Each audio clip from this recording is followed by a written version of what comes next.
Good afternoon, all my crypto trading partners. Thought I'd show you one thing that I am waiting on before I enter more trades. Most of you all know that I entered first of all, my live trading portfolio. The public facing one with $10,000 has started. My first trade is appropriately Bitcoin. Second trade is Jasmy, and I'll just review what I saw on those in case you didn't watch the other videos. And then I also want to talk about one thing that I'm really kind of waiting for before I enter more trades. So I've got two trades. I've split that $10,000 up into 10 parts so far. I mean, I might give 20% weight to one coin or another depending upon the likelihood and probability of it breaking out in the future. But for now, I've just entered 20% of my $10,000 into those two trades. And I am waiting on really one major thing before I enter more trades. Actually two, but the second one is personal. Next week I'll be on vacation. So again, I don't know how many trades I'll be able to enter. I really don't like to think about anything trading related or work related when I'm on vacation. So probably not much. But that's also the reason I'm bringing you this video, because I want you guys to keep an eye on this next week should you desire to enter any trades, long trades or short. This is what you're looking at. All right, let's jump to these charts here. So we'll start at the top. This is my next trade list. These are kind of the coins that I'm most interested in at the time. Doesn't mean that they're any better than other coins. I can share this list with you.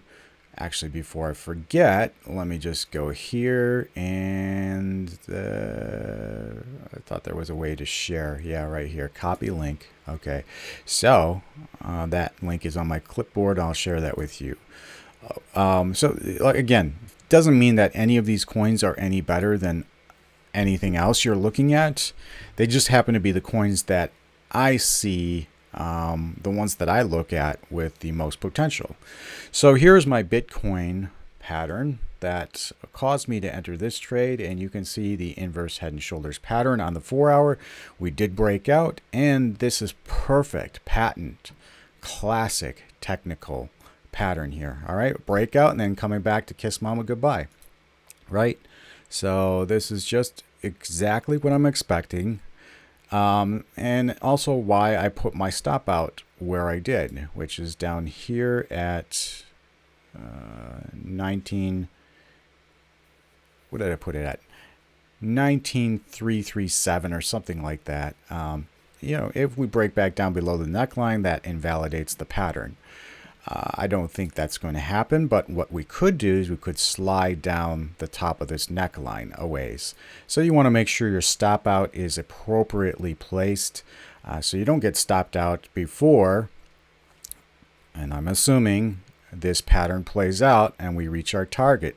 Up here, my target is 25,000. I made it 25,000. You could put it at 25,439, which is really the wick down of our May 12th Luna crash fiasco. All right here. So I think that's going to be good psychological resistance, and you can see that that target plays out almost exactly. The risk-reward ratio of this particular trade is 2.6 to 1. All right. Now let's just talk about Jasmy real quick, and then I'll get into what I'm seeing and what I'm putting on hold. All right. So Jasmy, I also put in a trade. Why did I put in a trade? Well, you can see this long trending on the 4-hour since May 5th, descending trend line. All right. You can see we broke out here. This is the 4-hour. We have come back down and a little bit inside. That's fine. Nothing that doesn't invalidate it. We need confirmation. Really what Jasmy is doing is touching this 50 candle moving average, and then I believe it's on its way.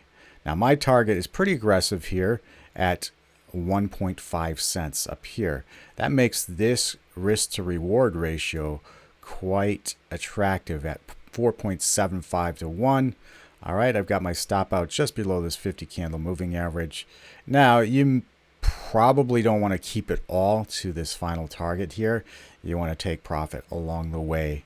And I'll be doing that if I have access to the internet, to where I'm going, and if I'm really in the mood to trade at all during my vacation. Okay, let's talk about what I am looking at here. We'll start at the top, and you guys see if you can spot this as well. I'm going to zoom out to the daily. Okay, so here we have MCO2. I don't think I can trade this on my public facing account because that is all KuCoin for the moment. Though I may switch some of those funds over to, I don't know, other accounts. I've got accounts all over the place on all sorts of exchanges. And really, guys, that's the way you want to do it anyways with your money. I know it's a pain, but diversify not only your cryptos, diversify not only your asset classes. So you want to have some in stock markets, you want to have some in tangibles, gold and silver, some in real estate, but also if you're in the markets, diversify your exchanges. These exchanges are getting pretty aggressive, and what we're seeing is exchanges have claimed the right to extract your funds to pay for their debt. So again, you don't own the keys, you don't own the coin. And that's why I have made the move to offload most of my crypto into hard wallets. All right. And that's just the way I'm going to do it. And then I'm going to have fun trading with you guys here with this, $10,000. I extracted most of my others. I do have another personal trading account, which my strategy is a little different over there. But this, we're going to operate with all of the rules that a good trader should implement, shooting for base hits, not home runs. So MCO2 here, we are still in a descending wedge, but you can see this hidden bearish, but bullish divergence still in play, and really a 50-day moving average up here. All right. So STX, let's just jump here, and I'll tell you as soon as we go through some of these charts. So here we are in this descending wedge, 50-day moving average up here. All right. Doji. That's the way I pronounce it. Sorry, guys. I know that rubs some of you the wrong way. Doji coin. All right. We are in this long trending descending wedge near the bottom of it, headed up or sideways maybe, and 50-day is coming down. All right. Do you get the common denominator that I keep mentioning in most of these right now? All right. Here we have UMA. All right. UMA likes to make big moves. This is why I love this coin. All right. But unfortunately, I can only trade it with USDT on KuCoin. So I may have to make a quick switch from my USDC reserves to USDT and risk it for the biscuit so that I can get in this trade when UMA breaks to the top side of this long trending descending wedge. All right. And what's right above it? You guys see that? What did we run into? What acted as resistance? Right here, hint, hint, the 50-day moving average. All right. So I keep mentioning the 50-day moving average. That is actually what it is that I'm waiting for us to hurdle. All of these coins, guys. I don't know. Actually, I don't know of a coin that has hurdled the 50-day moving average yet. Everything is overhead and is acting as resistance. So despite the fact that we have this hidden bullish divergence on our RSIs, all these RSIs are kind of the same. They have this hidden bullish divergence down here. And despite the fact that we have, and you can draw this two different trend lines here. And despite the fact that we also have these bullish patterns, whether they be descending wedges, most of them are descending wedges, we still have to be wary of that 50-day moving average overhead. All right, that is resistance.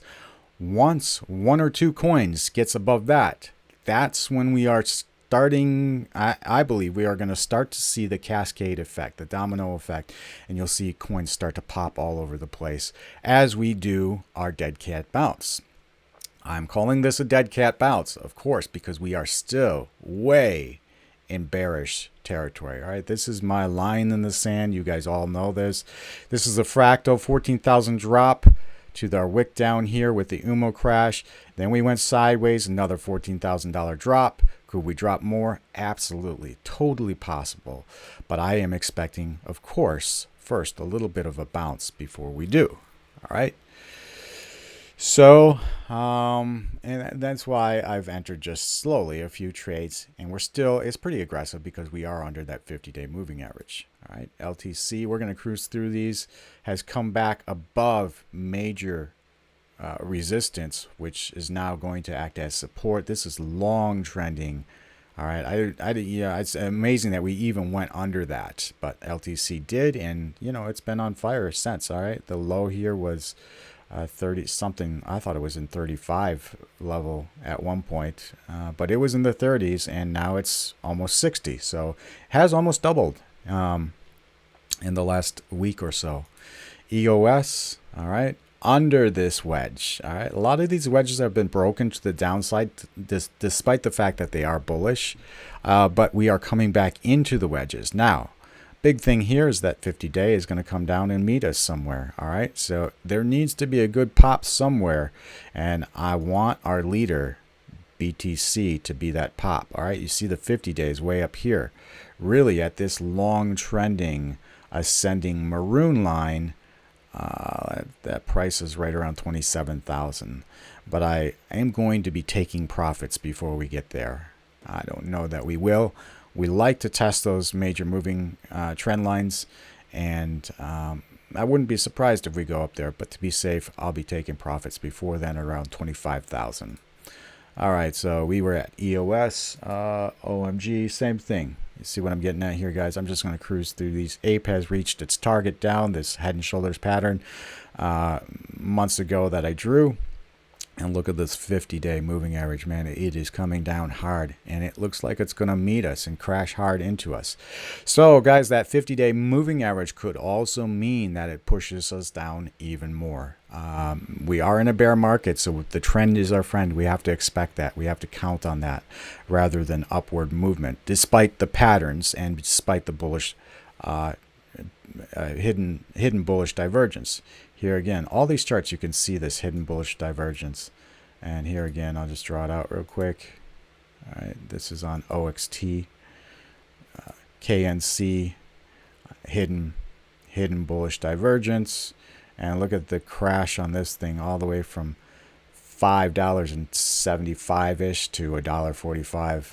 Dude, the opportunities are out there if you have the cash. Long descending wedge on GRT, and you can see I've got a target drawn here. If we break out around the area that I have this, it's a big if too. IOTX, descending wedges everywhere, guys.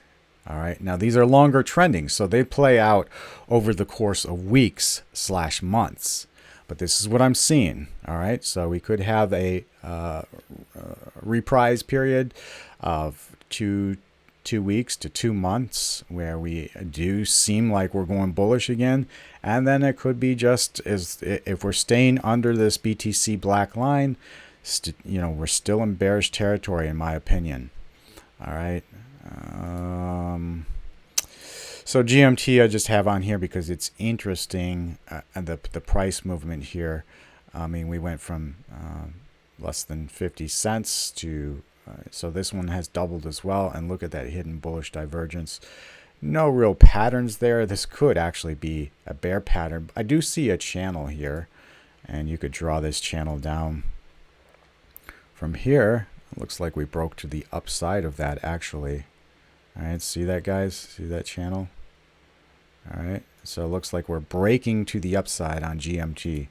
And of course I went over Jasmy, Bico, another coin I love. Let's zoom in here and see what we got going on. Any patterns? Yeah, again, descending trend line you could draw on this one. And we are pushing the top side of it. So they're all pushing the top side. Gods, take a look at this. Another descending wedge. What's keeping us in this descending wedge? Absolutely our 50-day moving average. Let me zoom out here a little bit, move it over. See this descending wedge? Very nice. And last time we broke out of this descending wedge, we doubled at least, wasn't it? Maybe 200%. So that red arrow is where I got stopped out. Still getting the hang of practicing my stops, guys. I entered here on this big candle down. I got stopped out here, and then we took off, all right? And again, that move was 300%. Jeez. There is profit to be made if you know how to trade this stuff, guys. But it takes very good traders in this climate. All right. GTC is one of the only ones I have seen that has hurdled this 50-day moving average. But that is not a confirmation yet. So you would still need a second candle to open and close above that 50 candle moving average. That is not the daily. This is, oh yeah, it is the daily. That is the daily. So you would want another candle on the daily to open and close. That's a good sign from Gitcoin. All right, that is a very good sign. First coin I've seen above the 50-day moving average. And like I say, once we start to see one of these, maybe we'll see another one, and then the domino, the cascade effect begins, and we'll start to see more and more. Hopefully, that is my hope. Obviously, I shouldn't even say probability, because technical analysis, a lot of it has gone out the window in this bear market. Just the overall fundamentals, geopolitical situation, macroeconomic situation is overshadowing a lot of what you can pick out on the technical. Here I have two descending lines on new cipher, and we have broken out to the top side of one. Guess what? Our 50-day moving average is providing resistance. That could shake us down again until we break out of the second one. All right. And Cult, good old Cult, clawing its way back to that 1288. Now, I told you in a video a couple weeks ago that I was going to drop out somewhere down here if we get below that 1288 mark with 4 zeros in front of it. I hate all these zeros. It's kind of ridiculous, but there we are. That's what people like. People like to feel like they're buying a cheap coin that could go to a cent or a dollar, and that's never going to happen, but people like to feel like that's going to happen. That's why these coins are popular. Anyways, I like Cult. I actually do like Cult. I don't like all the zeros. I think it's just, a stupid trick, but stupid card trick. Anyways, I dropped out of this one, and we are going to face battle with that 50-day moving average again before we get back above 1288. Shiba is taking off. It's fighting with that 50-day, and it's currently above, just barely, has not opened a new candle above, has not confirmed.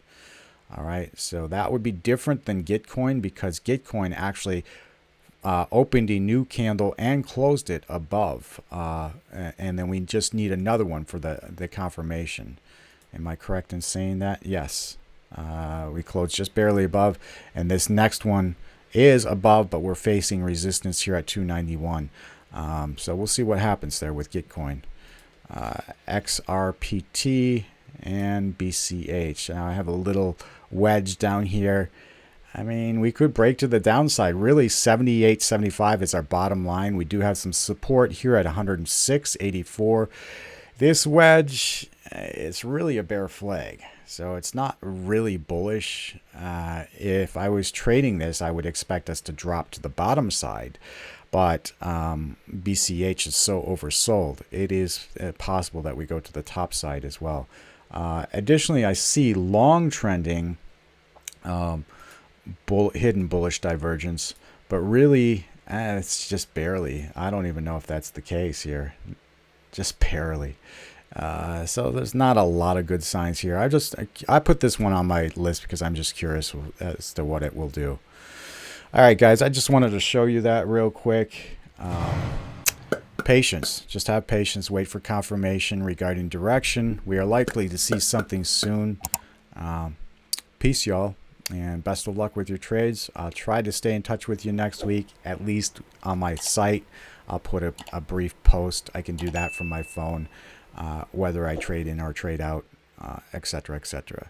Talk to you later, y'all.